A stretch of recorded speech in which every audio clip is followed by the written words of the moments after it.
के मार्गदर्शन में अपने प्रयासों के फलस्वरूप अब तक 60 गोदाम में लगभग 19,000 क्विंटल गोबर 2,172 विक्रेताओं से क्रय कर केंचुआ खाद का निर्माण कर रहा है। 10 दिसंबर तक लगभग 1,000 क्विंटल केंचुआ खाद विक्रय हेतु तैयार होने का अनुमान है। योजना अंतर्गत अब तक 5,642 गोबर विक्रेताओं का पंजीकरण किया गया है। एक नई उम्मीद, एक नई लहर और एक नए जोश के साथ बीजापुर जिला सफलताओं की ओर अग्रसर। धन्यवाद सर।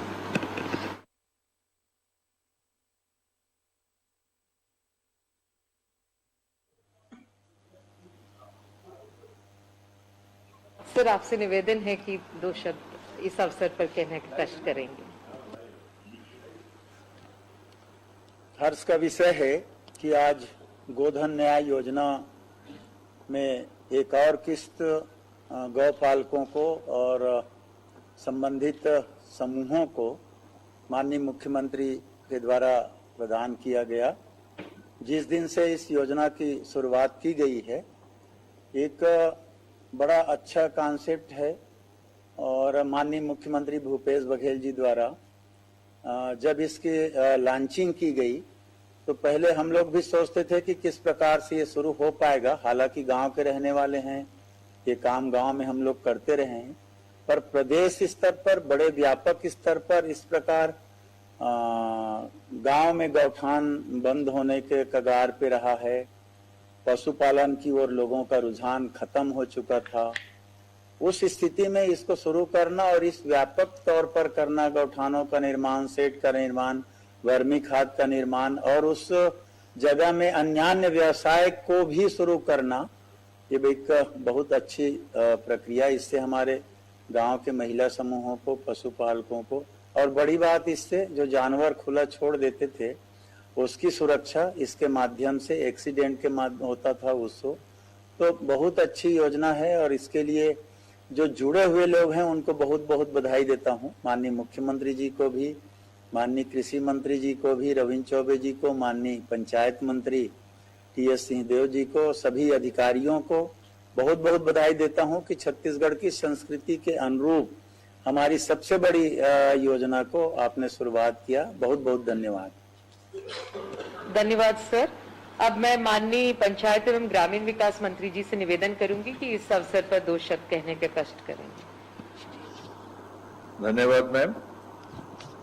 सम्माननीय मुख्यमंत्री जी, सम्माननीय कृषि मंत्री जी, सम्माननीय गृह मंत्री जी, उपस्थित सभी अधिकारीगण, दिवाली के समय एक तोहफा, एक सफल पहल माननीय मुख्यमंत्री जी द्वारा प्रारंभ की गई, उस वृक्ष में अब फल लगते दिख रहे हैं। 53 करोड़ 53 लाख रुपए इस दरमियान छत्तीसगढ़ के नागरिकों के हाथ में पहुंच चुके हैं। औसतन मैं देख रहा था 1,32,855 हितग्राहियों की बात है, तो औसतन प्रति व्यक्ति 4,000 रुपया आपने उनके हाथ में दे दिया। और आने वाले समय में तो शुरुआती दिन है, जैसे जैसे गोबर का संग्रहण और उसके वर्मी कंपोस्ट में बन के उसका वितरण होगा तो और आमदनी ग्रामीण क्षेत्रों में जाएगी। ये तो केवल गोबर का हम हिसाब लगा रहे हैं, जिसमें मात्र गोबर के माध्यम से 53 करोड़ 53 लाख। अब ये गोबर वर्मी कंपोस्ट में 8 रुपए, उससे अधिक रुपए में भी बिक्री हो सकता है और उसकी राशि जब आपके पास वापस आएगी तो अतिरिक्त आमदनी के रास्ते आपका इंतजार कर रहे हैं। एक बड़ी पहल जिसमें अभी और मंजिलें पानी है। 5,234 पंचायतों में इसका निर्माण होना है। माननीय मुख्यमंत्री जी ने चाहा है और निर्देशन दिया है कि इस वर्ष के अंदर सभी गौठान स्थापित हो जाने चाहिए। तो प्रारंभ करके स्थापित करने की जवाबदारी जो उन्होंने पंचायत विभाग को दी है, हम लोग भरपूर प्रयास करेंगे कि उनको निराश नहीं करेंगे। और ये प्रयोग दिल्ली में भी इसकी लोग चर्चा करते हैं और लोग मुझसे भी पूछते हैं कि ये क्या है। तो मैंने उनको बोला कि बाकी चीज मैं बात बाद में करूंगा, लेकिन ये एक ऐसा प्रयास है जिसको मैं पूरी तरह से सफल मान रहा हूं। एक प्रयोग, क्योंकि लगता है कि ये क्या हो रहा है, गोबर बिक रहा है। हम आधुनिक युग में ग्रहों में जाने की बात कर रहे हैं, वायु मंडल में भ्रमण करने की बात कर रहे हैं, निजी सैलानी, अब हम लोग अलग अलग जगहों पे देशों में पर्यटन के लिए जाते थे, अब स्पेस में ट्रैवल की बात हो रही है, और उस समय गोबर की बात। तो ये गोबर की बात मुख्यमंत्री जी के और उनके माध्यम से की गई पहल सीधा आर्थिक सशक्तिकरण छत्तीसगढ़ के नागरिकों का ये है, और इसकी सफलता में मुझे पहले दिन से संदेह नहीं था। आज और मन पक्का होते जा रहा है इसके क्रियान्वयन को देख के, और जैसे आंकड़े आ रहे हैं कि गौठान स्वावलंबी होते चले जा रहे हैं, तो शासन के तरफ से भी मदद की आवश्यकता आने वाले दिनों में नहीं होगी, इससे सफल प्रयास नहीं हो सकता था। तो माननीय मुख्यमंत्री जी को, माननीय कृषि मंत्री जी को, सभी अधिकारियों को जो इससे जुड़े हुए हैं, उनको, पंचायत मंत्री जी को तो नहीं दे सकता, लेकिन विभाग को जो जो लोगों ने काम किया है, तो सबको बहुत बहुत बधाई। ये काम अच्छे से करते रहेंगे। धन्यवाद सर। अब मैं निवेदन करूंगी माननीय कृषि मंत्री जी से कि इस अवसर पर 2 शब्द कहने के कष्ट करेंगे। हमारे बहुत ही आदरणीय मुख्यमंत्री माननीय श्री भूपेश बघेल जी, सम्मानीय महाराज साहब, बहुत ही आदरणीय बड़े भैया श्री ताम्रध्वज साहू जी, सम्मानीय सुब्रत जी, आदरणीय गौरव जी, आदरणीय गीता मैडम मंगई जी, सौमिल जी, परदेसी साहब, तारन जी, मेरे विभाग के दोनों अधिकारी, संचालक मातेश्वरन जी, डॉक्टर जगदीश सोनकर जी। ठीक दीपावली के तुरंत बाद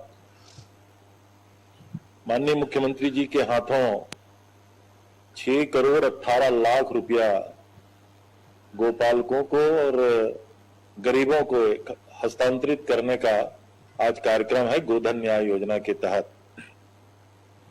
दीपावली मनाने के लिए अभी हम अपने गांव में थे, कुछ गांवों का भ्रमण भी किए। बहुतों को विश्वास नहीं होता था कि इससे किस प्रकार लाभ होना है, लेकिन जब रोज मिलने वालों ने बताया कि किसी के खाते में 32 हजार गोपालकों के खाते में, ऐसे गरीब, मैं एक समुद्वारा करके गांव गया था, सूखा ताल की कांतिबाई साहू, उसके पास एक गैया भी नहीं है और 1 एकड़ जमीन भी नहीं है। कार्यक्रम के दौरान वो खुद आके बताई लोगों के सामने कि सवेरे से एक नाती और एक नतनीन को लेकर के, और खुद वो गांव में जितने जानवरों की चराई का इलाका होता है उसके पीछे पीछे वो लोग घूमते हैं, और पर डे मिनिमम 1000 रुपया पर डे। मैं उसको फिर से पूछा कि ज्यादा तो नहीं बतावा सर, नाम बता रहा हूं, कांतिबाई साहू। तो वो उन्होंने कहा कि मैं कम बतावा था, 2 दिन का उन्होंने कहा 3000 के में बेचे। ग्राम तेंदु भाटा मेरे बाजू वाला, मैं जब सरपंच था तो गांव मेरे पंचायत का हिस्सा था, तब हम लोग गोबर की नीलामी किया करते थे। वहां का यादव परिवार के लोग मेरे पास आए, उन्होंने कहा 35,000 40,000 उनके खातों में। मने इस योजना को आप महत्वाकांक्षी बोलेंगे, गरीबों के लिए एक क्रांतिकारी योजना, अद्भुत योजना है। सौभाग्य से इसको शुरू किए अभी केवल 4था महीना चल रहा। हम लोगों ने जब छत्तीसगढ़ राज्य बना तो धान खरीदी प्रारंभ किया था, तो पूरे 1 साल में हमारा पूरी व्यवस्था लगभग ध्वस्त जैसे हो गई थी। मंडियों में किस प्रकार से खरीदी हो, पेमेंट किस प्रकार से हो। और उस समय भी हम लोग कैबिनेट के मेंबर थे, माननीय जोगी जी को, हमारे दाऊ वासुदेव जी चंद्राकर जिनके नेतृत्व में, जिनके नाम से हमने कामधेनु विश्वविद्यालय का नामकरण किया है, उनके नेतृत्व में मिले थे माननीय मुख्यमंत्री जी से। तब प्राइमरी सोसाइटी बने, हमको उस योजना को भी लाइन में लाने में 1.5 साल और 2 साल लग गए थे। और ये गोधन न्याय योजना की केवल शुरुआत से ही, और ये तो मैं माननीय मुख्यमंत्री जी के प्रति आभार कहूं या उनकी कार्य क्षमता की प्रशंसा करूं या प्रदेशवासियों के प्रति उनके कमिटमेंट की जितनी तारीफ की जाए। आपने कहा कि 15 दिन में गोधन न्याय योजना का राशि गरीबों के खाते में जाना ही चाहिए। हमारे सारे कार्यक्रम 2 दिन 4 दिन आगे पीछे हो जाते हैं, लेकिन अब गोधन न्याय योजना बिल्कुल सुनिश्चित तारीख लगातार आपके माध्यम से, और मैं तो अपने विभाग के अधिकारियों को भी बहुत बधाई दूंगा इस योजना के लिए। क्या है कि हमारे सारे कामों को करते हुए भी इसकी प्राथमिकता तय करके कि इस तारीख को माननीय मुख्यमंत्री जी के हाथों ये गरीबों के खातों में हस्तांतरित करना ही है। हालांकि पिछले बार जब किए थे 8 करोड़ से ज्यादा राशि, इस बार थोड़ा 2 करोड़ रुपए लगभग कम हुआ है। दीपावली का समय है, लोग थोड़ी धान कटाई में लगे हुए हैं, गोबर को लोग इकट्ठा भी कर रहे हैं, कई जगह वर्मी कंपोस्ट बनने का काम शुरू हुआ है, कई जगह टांकों का काम चल रहा है। माननीय मुख्यमंत्री जी ने और माननीय पंचायत मंत्री जी आप दोनों ने और माननीय मुख्य सचिव जी ने भी लगभग 3-3, 4-4 बार सारे प्रदेश के सारे जिलों के सीओस की बैठक आपने ली है और काम गति है। और हम लोगों ने तो और माननीय कलेक्टर से अनुरोध करके जहां नरेगा में आप पक्का टाका बनाएंगे वो तो काम चल ही रहा है, जहां और जल्दी है। हमने कहा जिसको अभी आप देख रहे थे कबीरधाम जिले के हमारे खुद के जिलों में, उस तरीके से भी अब अस्थायी जैसा टाका बना करके इन कामों को आगे बढ़ाने का काम हम लोग कर रहे हैं। तो ये हम सब लोगों के लिए, और सब लोग प्रश्न करते हैं तो अब लोगों को लगने लगा है कि छत्तीसगढ़ का ये गरीबों के लिए इससे और बड़ी योजना कुछ हो नहीं सकती। इसके साथ साथ अब ग्रामीण विकास विभाग को आपने कहा माननीय मंत्री जी को आप धन्यवाद नहीं दे सकते, मैं तो हृदय से धन्यवाद दे सकता हूं। मुख्यमंत्री जी के निर्देश में सारा काम तो आप कर रहे हैं। पंचायती राज एक्ट के तहत गौठान समिति आपने बनाया, वर्मी टांकों का निर्माण आपने किया, गौठान आपने बनाया। माननीय मुख्यमंत्री जी के सारे निर्देश से ग्रामीण